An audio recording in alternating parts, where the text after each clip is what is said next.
Ganadong-ganado sa pagsasanay si Manny Pacquiao para sa laban nila ni Floyd Mayweather Jr. Ayon pa nga sa asawa niyang si Jinky, mas puno ngayon ng inspirasyon at determinasyon ang pambansang kamao. Makibalita tayo kay Jennifer Solis.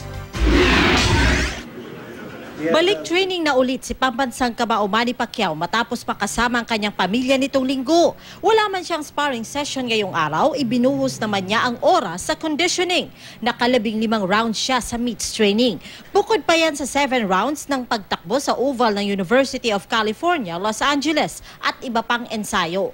Nakasabay pa niya ang film singer na si Apple Diab na hangang-hanga kay Pacman. It's great. It's a great experience, and just to see how much hard work and dedication it goes with in this sport.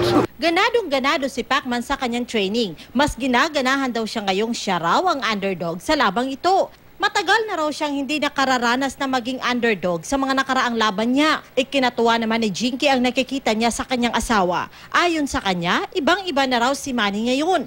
Puno raw siya ng inspirasyon at determinasyon. Siyempre, I know my husband very well. Siyempre, alam ko yung mga anak niya.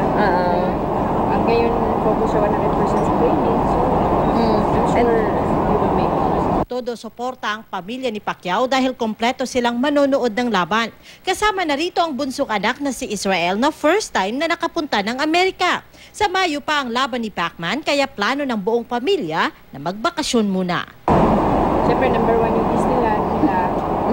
Sa matagal na rin sila hindi nakabalik sa Disney. So, yun. Jennifer Solis, Nagbabalita, Pilipinas.